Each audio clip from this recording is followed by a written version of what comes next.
Hey everybody, how you doing this week? Hello, how are you? I'm Lynn Marie. And I'm E3. This is your weekly dose of entertainment, encouragement, and something extra.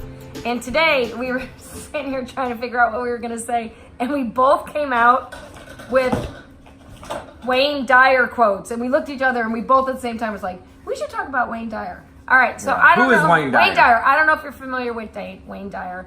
My friend Karen Mullen is the one who introduced me to Wayne Dyer in a book called Wishes Fulfilled years ago. I love Wayne Dyer. Very thought-provoking stuff. And one of the things he says that I love all the time is about staying present. And I write about that all the time as well. But, you know, last week we talked about thoughts become things. And how if you even allow yourself the thought that you're going to cheat on your diet or not work out or whatever, it becomes, it could become true. So for me, I had this aha moment when I realized everything in your world started with a thought. This couch, this pillow, this book. Somebody thought about it first in order for it to become a reality. This little tiny little TV thing we're doing, right? We thought about it and now here it is. So I would just encourage you this week that if there's something you want to do or want to become or a way you want to act, it starts first with that thought. That's it for me. How about you? What's one of your favorite Wayne quotes? Did you use a quote? I did. Thoughts become things. Oh, yeah. That's absolutely. it, man. That's the basis of everything. Yeah, so one of my favorite quotes, there's a lot. I'm going to first say that there was a point in time where I was going to sleep every night listening to Wayne Dyer. So one of my quotes, one of many quotes that I like from him is this one here that goes, "My goal is not to be better than anyone else, but to be better than I used to be." And that's all there is to it. I'm just, every day, I just try to wake up now personally and try to be better than I used to be yesterday. Now, I will say that sometimes this could come across to others as that you are trying to be better than somebody else. Yeah. But that is up to them to deal with and let them work through what they think who's being better or not. And that's the one thing that is being taught, and he teaches you, and a lot of other places teach you as well too. You can't control anybody else's thoughts. You can't control anybody else's feelings. People that know me, but the people that don't know me, let me say this. I've had a hard time throughout my life always worrying about what other people think. And I still do it on occasion. And a lot of that comes with, well, who knows? My therapist will tell me where that comes from, I'm sure. He's trying to tell me. But the other thing comes from the entertainment side. We're both entertainers. And, you know, our main goal is to entertain people. And so we're always worried about making sure that everybody has a good time. Yeah. Well, unfortunately, and I'll speak for myself, that sometimes comes into play in my real life where I'm always worried about what other people think. Yeah. So I've really practiced over this last year not to not worry about other people. I really care about other people's feelings and thoughts. But the first thing is I got to worry about myself. So that quote really sticks home, you know, again, to not be better than anybody else, but just be better than I used to be. Every day I wake up and I look and say, how could I be better? So that's my quote. That's my encouragement. Have a great week, y'all. This week's entertainment piece is us, and we have tried to record this so many times, and there is a leaf blower outside our window. Can you hear it? So we've decided that we're just gonna do it. Sorry for the ambient sound of the leaf blower. Ready? Oh, this is a song I wrote with two friends of mine a while ago called Josh and Arliss helped me write this. I heard it when I went to church one day, and the pastor at that time said, if you always do what you always done, you'll always get what you always got. And I thought that sounds like a song, so I wrote this song, and it's actually coming out of retirement. You and I are gonna. The leaf blower is in the key of A flat for those of you playing along. Oh, you know. Ready? You won't hear it.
That's it, done doing. Whatever you are sick and tired of doing, stop doing it. Can you make the leaf blower stop? He's done doing. Hey guys, so something extra today is me in my kitchen. I am going to cook something for you. Eddie is out tonight. His brother Rob and his girlfriend Stacy came to Nashville for the weekend, so they are down on Broadway hoping to see Jimmy Buffett at Margaritaville. And so I'm here with James, and I thought, you know what, I'm going to cook something that James and I can have for dinner that I can share with you. And it is a fabulous, ready, fettuccine Alfredo. I know everybody's on a diet and everybody's doing the low carb thing right now, but I have a couple suggestions to make it more low carb. And in fact, I'm doing low carb, so it's something that James and I can both eat. And James is doing gluten-free. So, and you may hear James in the background because he is having a ball in there playing with his Elmos, of course. So for my fettuccine Alfredo, what you're gonna need is a stick of butter, heavy whipping cream. Yes, I suppose you could use light, but that's really no fun. Knorr's Alfredo sauce. I actually usually use Knorr's white sauce, but the Alfredo works. A rotisserie chicken. And like I said, I'm doing gluten-free with James, so gluten-free penne pasta. And this zucchini squash spirals is what I will be putting the fettuccine over. And some Parmesan cheese.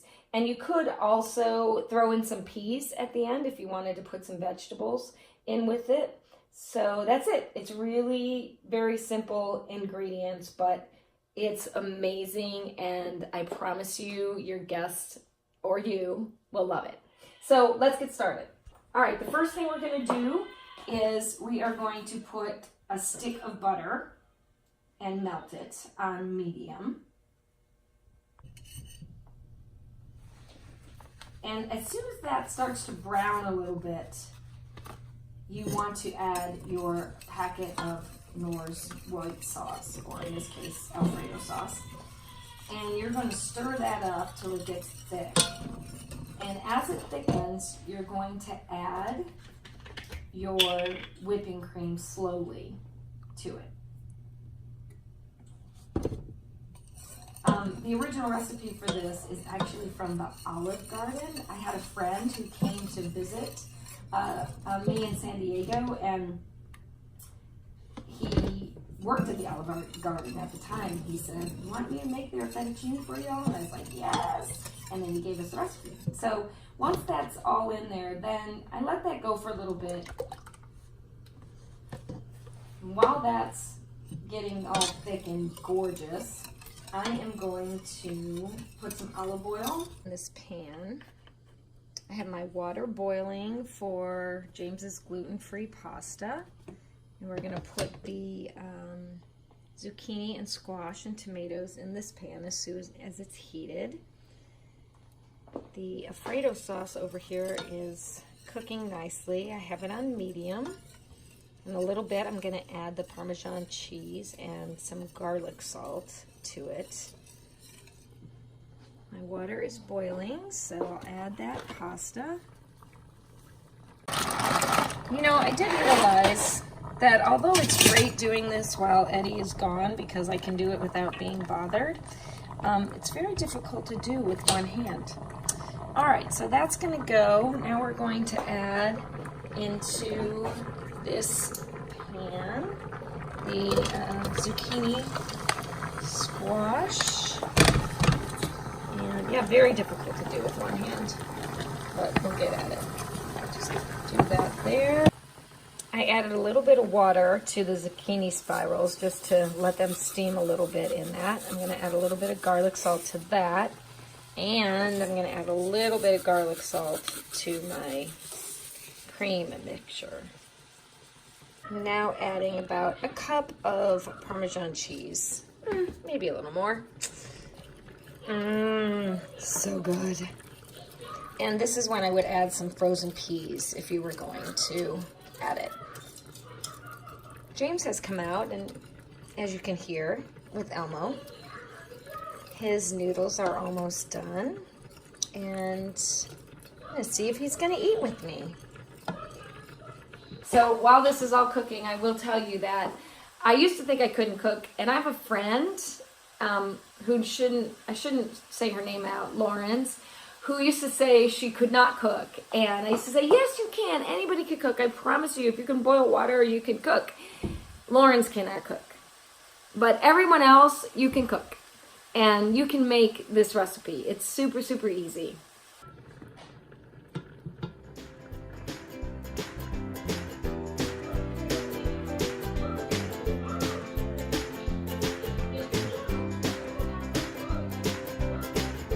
And that's it. Enjoy. It's so good. I'm so excited.